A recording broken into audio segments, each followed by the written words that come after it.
Assalamualaikum warahmatullahi wabarakatuh. Alhamdulillahilladzi amarona ayah tambal fukuro awal masakin. Assalatu wassalamu ala sayyidina Muhammadin khotamil anbiya wal mursalin wa ala alihi wa sahbihi ajma'in. Amma ba'du.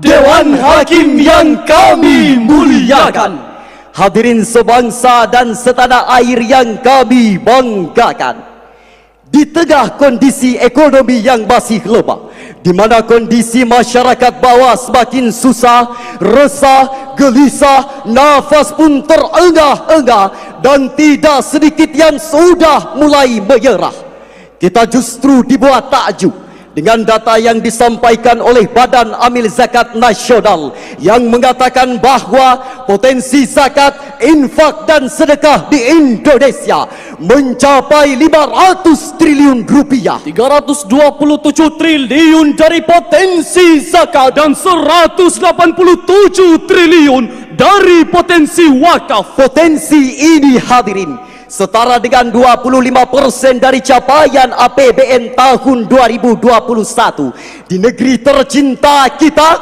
Indonesia. Bahkan, hadirin, Indonesia berpotensi sebagai pusat referensi dan inspirasi lembaga siswa dunia. Karena selain kaya akan konsep pengembangan ekonomi Islam, Indonesia juga dicatat sebagai bangsa yang paling dermawan, sebagaimana dinobatkan oleh Charity Aid Federation. Namun sayang, hadirin, potensi yang begitu luar biasa belum diimbangi oleh pengelolaan yang transparan, memberdayakan dan mensejahterakan. Kondisi ini diperparah lagi dengan adanya lembaga amil zakat dan filantropi yang terjerat kasus korupsi untuk memperkaya diri sendiri. Bayangkan, hadirin, PPATK mencatat lebih dari 176 lembaga zakat dan pemberdayaan umat justru melakukan penyelewengan dana sumbangan. Jika hal ini terus kita biarkan, maka kepercayaan masyarakat terhadap lembaga zakat semakin terdegradasi. Pengumpulan dana zakat dan donasi menjadi sepi. Kegiatan pemberdayaan umat terhenti. Kemiskinan semakin menjadi-jadi. Bahkan ancaman kekufuran semakin mendekati bangsa ini.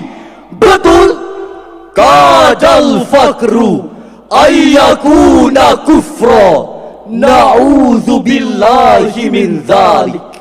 Oleh karena itu, hadirin, pengelolaan zakat produktif dan wakaf cash sebagai penguatan kesejahteraan umat menjadi tema syariah Al-Quran yang akan kami bawakan pada kesempatan kali ini dengan landasan Al-Quran surah At-Taubah ayat 103. A'udzubillahi minasyaitonirrajim.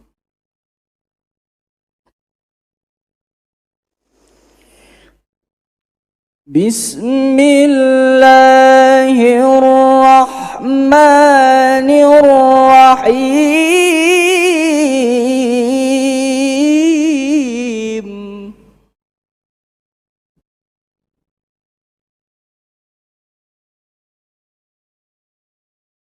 Khudh min amwalihim sadaqatan tutahhiruhum wa tuzakkihim biha wa salli alaihim.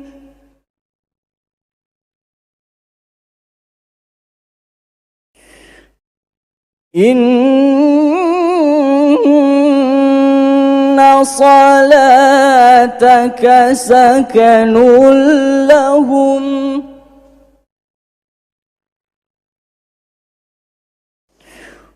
wallahu sami'un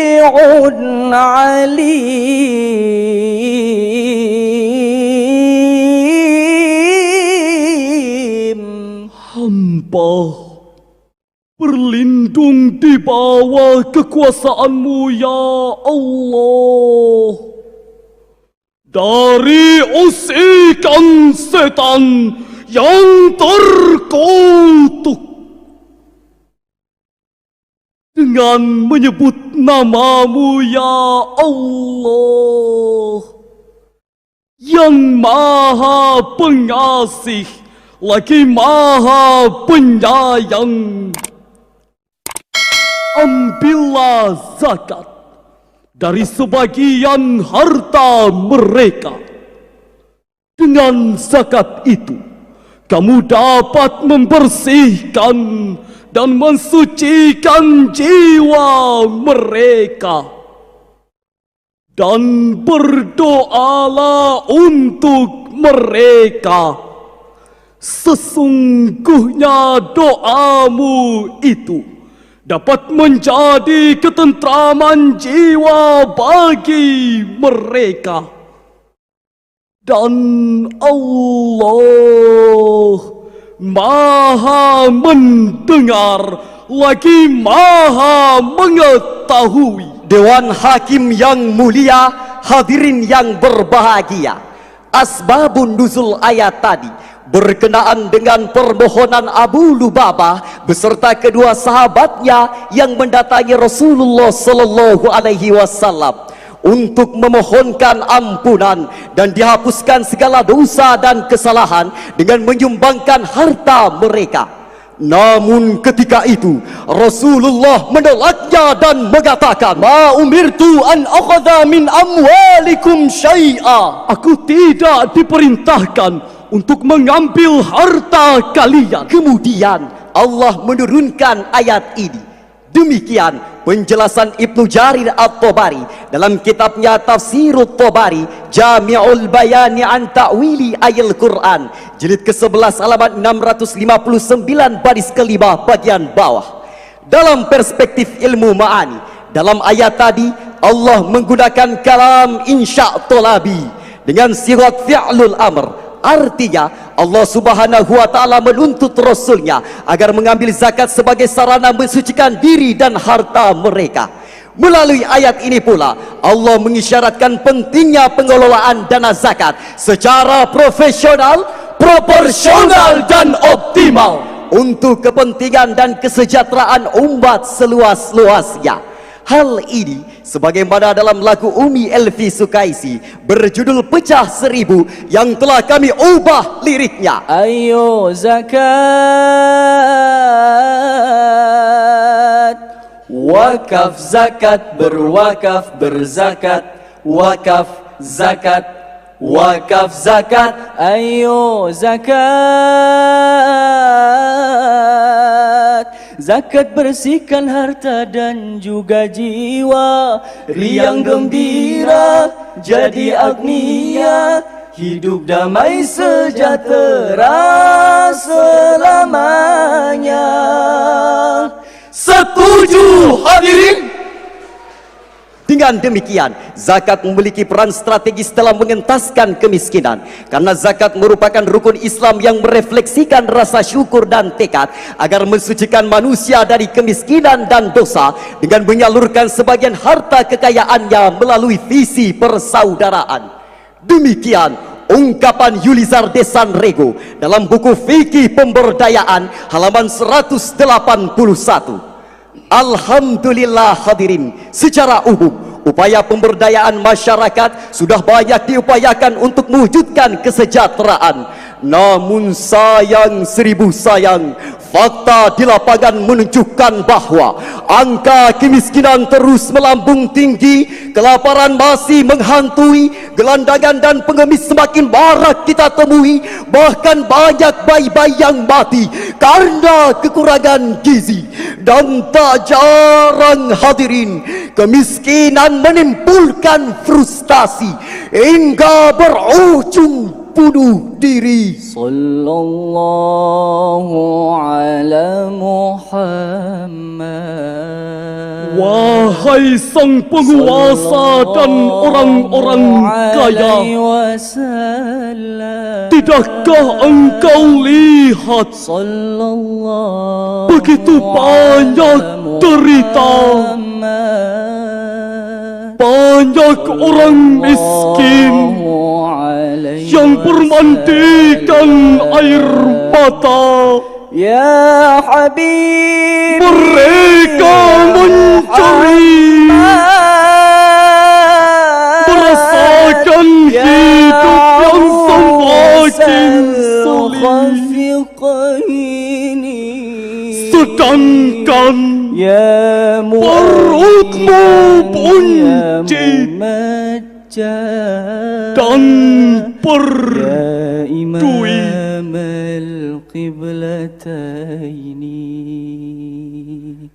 Kemudian timbul pertanyaan, bagaimana zakat diyakini sebagai solusi pengentasan dari kemiskinan? Sebagai jawabannya, mari kita renungkan firman Allah dalam Al-Quran surah At-Taubah ayat 60. Innamas sadaqatu lil fuqara'i wal masakin wal 'amilina 'alayha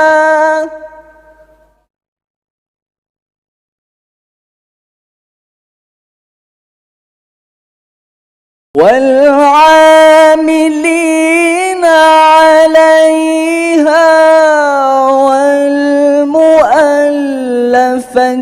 قلوبهم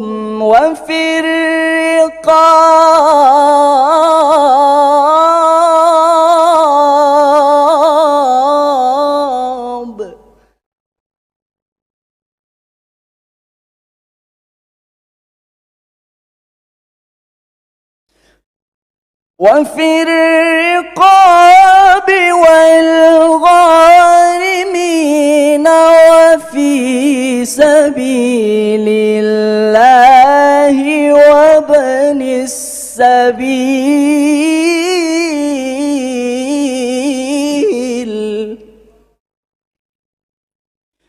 فريضة من الله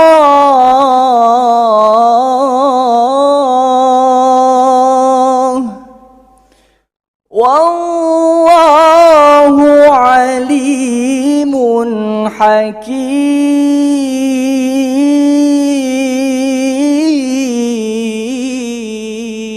حكيم صدق الله العظيم.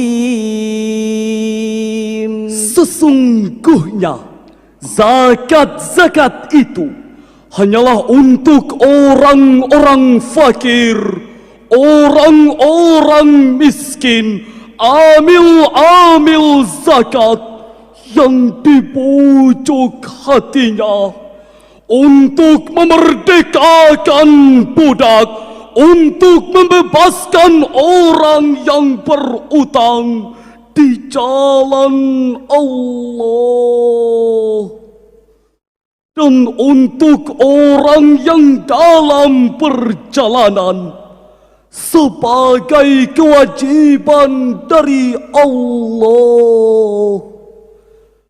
Dan Allah Maha mengetahui lagi Maha bijaksana, Maha benar Allah nan Maha agung atas segala firman-Nya. Dewan Hakim yang mulia, hadirin yang berbahagia. Dalam ayat tadi, Allah mengawali ayat dengan lafaz innama. Dalam perspektif ilmu ma'ani, lafaz innama merupakan qasr atau taksis, yaitu mengkhususkan sesuatu dengan cara-cara tertentu. Artinya, potensi zakat secara khusus dimanfaatkan oleh orang-orang miskin, para pengurus zakat, hamba sahaya, para mu'allaf, orang yang berhutang, sabilillah dan ibnu sabil. Imam Al-Qurtubi dalam Jami'ul li Ahkamil Quran wal Mubini lima tadammanahu minas sunnati wa ayil Quran, jilid ke-10 halaman 244 bagian tengah menegaskan qauluhu ta'ala innamas sadaqatu lil fuqara, khasallahu subhanahu wa ta'ala ba'dhan nasi bil amwali duna ba'din ni'mati minhu alaihim wa ja'ala syukra dhalika minhum ikhraja sahmi yu'dunahu ila man la mala lahu niyabatan anhu subhanahu fima dhammanahu. Hadirin, firman Allah subhanahu wa ta'ala innamas sadaqatu lil fuqara menunjukkan bahawa Allah mengkhususkan sebagian orang untuk menerima harta sebagai nikmat dari Allah untuknya. Di samping itu hadirin, Allah juga mewajibkan kepada mereka untuk menyisihkan sebagian harta mereka untuk diberikan kepada orang yang tidak seberuntung mereka sebagai bentuk kepanjangan tangan kepada kaum fakir, miskin dan du'afa. Oleh karenanya hadirin, pengelolaan zakat jangan hanya berpusat pada bantuan yang bersifat sementara dan hanya memenuhi kebutuhan konsumtif semata. Penyaluran zakat harus mulai berorientasi pada zakat yang produktif dan memberdayakan sehingga mereka menjadi sejahtera dan berdaya. Demikian ungkapan Syekh Profesor Dr. Muhammad Yusuf Qaradawi dalam bukunya Spektrum Zakat dalam Membangun Ekonomi Kerakyatan halaman 55 pada bagian atas. Hadirin, melalui inovasi di bidang keuangan dan investasi sosial dalam mewujudkan zakat dan wakaf produktif adalah program Wakaf Cash, sebuah program pemanfaatan dana wakaf melalui zakat.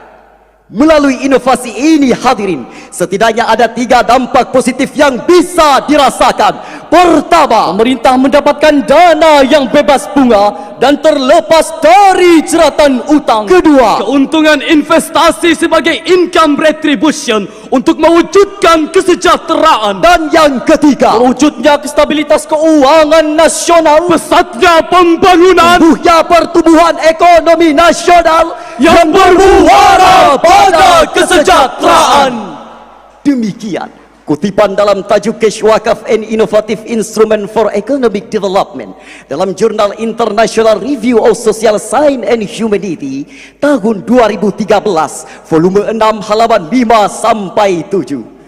Dengan demikian hadirin, dari syarat tadi dapat kami ambil kesimpulan bahawa pengelolaan dana zakat yang profesional di samping pemenuhan kebutuhan yang bersifat konsumtif menjadi solusi tepat untuk mewujudkan generasi yang iman dan imunnya yang kuat, tubuhnya sehat, IQ-nya hebat, pendidikannya bertingkat-tingkat, tempat tinggalnya bertingkat, kesejahteraannya meningkat, sehingga menjadikan generasi bangsa Indonesia sebagai bangsa yang kuat, hebat, bermartabat dan berdaulat. Sepakat? Kami akhiri syarat ini dengan sebuah pantun. Kalimantan Selatan indah memikat. Mampir ke Bukit Kiram, jangan sampai lewat. Mari gemar berwakaf dan berzakat Demi Indonesia, menjadikan generasi bangsa yang kuat dan hebat. Wassalamualaikum warahmatullahi wabarakatuh.